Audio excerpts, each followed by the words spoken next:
So welcome. Today we're talking with Evelina, who is presenting at the NLP Conference this year on the 15th of May, Saturday the 15th of May. So thank you for joining us today, Evelina. We are Facebook Live, so Tash is here to monitor any interaction that happens on Facebook, because I may be a woman, but I'm not that brilliant at multitasking, especially when it comes to IT. So, Evelina, do tell us a bit more about yourself and your presentation, which sounds really interesting. It's about NLP, trauma and laughter. Thank you so much for having me. Well, I'm Evelina. I'm a founder of Elite Mind, and that is leadership development and organizational well-being consultancy.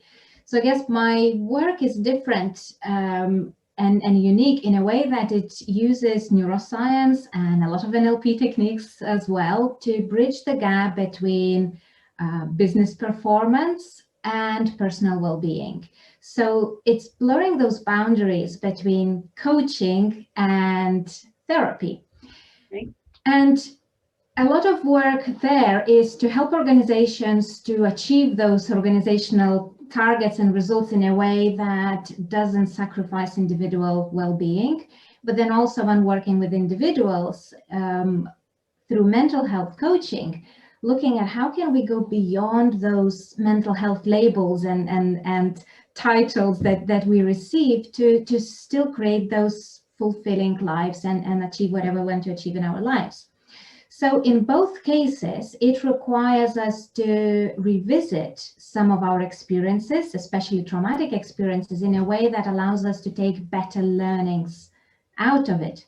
So as you can see, then trauma becomes quite central to everything that we do, because we look at our lives from the place that it's not what happens to us that shapes our success, but really the way we respond to it, right? Mm-hmm. And I think, you know, this has completely different flavor to it now during this pandemic, right? So in this talk, NLP, trauma and laughter, I will be combining some of these unique techniques from neuroscience point of view that looks at how we can utilize those latest neuroscience research into taking better experiences out of our trauma. How can we take better learnings out of those experiences? And one way of doing that is completely changing our perception and filter through which we look at that trauma. Mm-hmm. And that's where laughter comes in, because it becomes a very valuable and useful tool for being able to access our own inner resources, I guess, at those challenging times. Right. It sounds really, really interesting. So what will delegates take away from your session at the conference? Well, I think first of all is deeper understanding about how trauma is processed in the body. As we know, a lot of that is not conscious, is not rational. It's really beyond our conscious level of awareness. Mm. It's this somatic encoding that comes with a trauma. So having that deeper understanding of those processes from neurobiological point of view, then they will also be able to take away how to break some of those somatic encodings through 4 different archetypes of laughter. And again, they will have some laughter during the session as well. So they'll take some positive endorphins and a dose of positivity as well. Wonderful. I can imagine. I'd love to be attending that session, definitely. I think we all need a little bit of that at the moment when we live in such a sad and negative world right now, do we? Absolutely. And the great thing is with the conference being virtual this year is that even if people, as long as they've purchased their conference ticket, even if they can't actually attend your presentation live, because for any number of reasons, it will be available for 6 months afterwards, which means that even we're normally very busy during the conference, but it's lovely that we will be able to dive into your presentation afterwards and learn far more about the whole neuroscience, because I think neuroscience is a fascinating subject. and the way it interweaves with NLP. And I think the laughter side is just brilliant, a brilliant addition. So as I just mentioned, I mean, the conference this year is virtual. So how will you be planning to add value to the delegates in a virtual environment?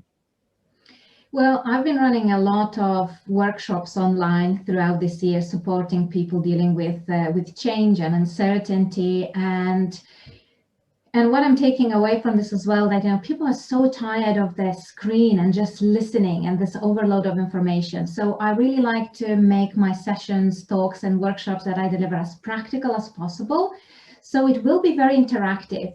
You will have a possibility to apply and play with some of those techniques and reflect on different approaches that you could then take away and apply with your clients, as well as having facility to answer some questions and interact and see how we can apply those techniques to different situations and different scenarios and play with it during the session as well, so that people can get the most value out of this in very practical, pragmatic ways.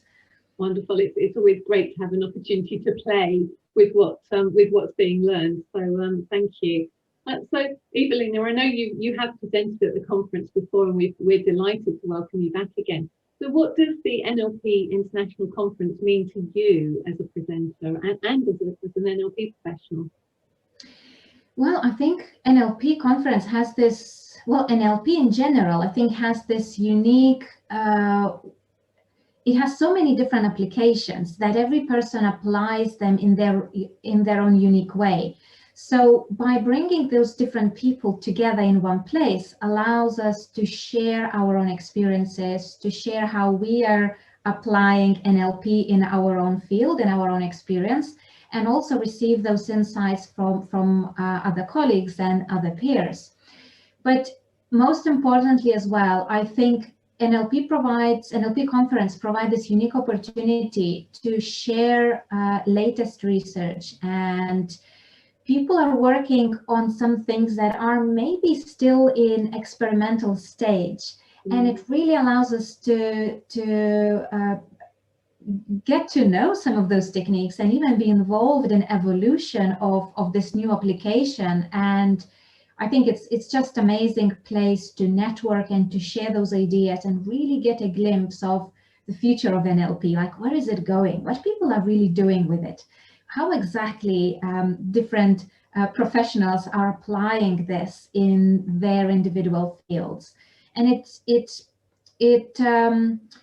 it also brings a lot of different specialties into it. So again, if you think from my point of view, I bring neuroscience to it, I bring leadership development, I bring therapeutic mental health coaching and aspects to trauma, and that's only in one session. So when you combine all these different other experts bringing their own unique twist on it, it becomes a really great resource into those different ways to apply NLP.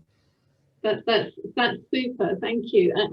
And you've highlighted, because it is, I mean, some very interesting and important developments have come out of the conference, where people have made those connections and created collaborations out of just attending the conference, which is it's just wonderful. And Cash, there will still be those opportunities, won't there, at the conference? Even though it's virtual, we've got a lot of opportunities to network. And yeah, I think that the Hoover application, the Hoover app on mobile, tablet, on PC, will give people the opportunity to connect in the same way they did at the conference 2 years ago, via the topics, via the special interest groups, and where presenters have finished their presentations, people can get together in groups and discuss you, Evelina, and your presentation. And join with you. And join with you, yeah.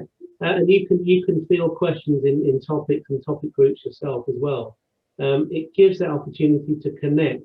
And I know that from our experience of other Zoom calls, Zoom conferences and things that we've attended, that there have been some long-lasting connections made, even though it's impersonal in terms of geographically and via a two-dimensional screen.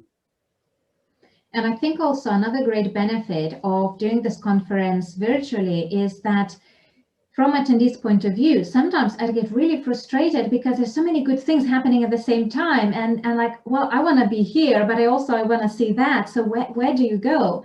Well, now actually, when it's recorded, when you have all these virtual sessions, now we have facility to access all of those resources and continue to reviewing those sessions. So it's just added benefit that you are not limited to attending 1 out of 5 sessions that are happening simultaneously. You will be able to go back and review all of them. So I think it just really amplifies the benefit and those connections that we can make.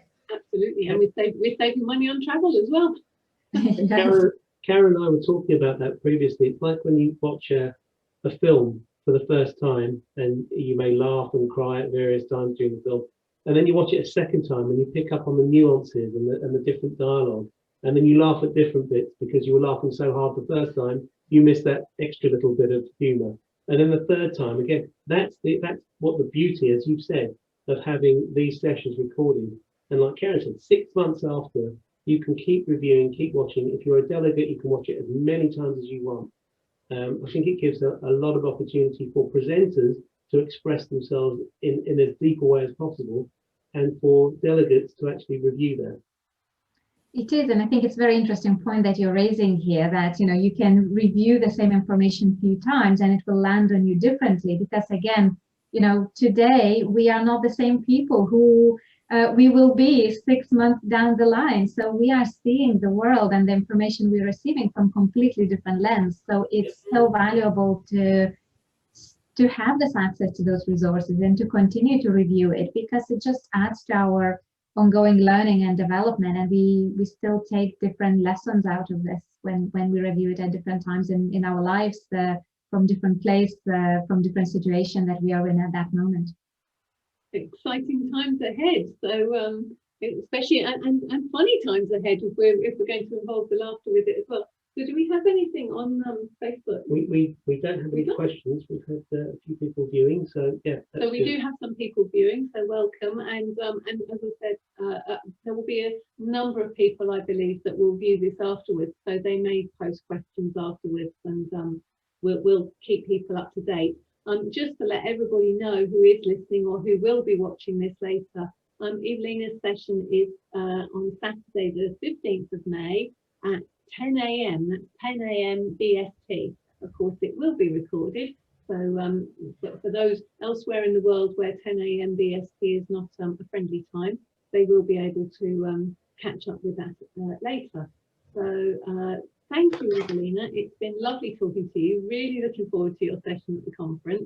I think that's it, really. If there's nobody's got anything to say to us. So thank you very much. I'm really looking forward to it. And again, for anybody who's watching, if you have any other questions, please pop them still in the chat box so I can keep an eye on it and I can still answer it for you. So looking forward to seeing you there.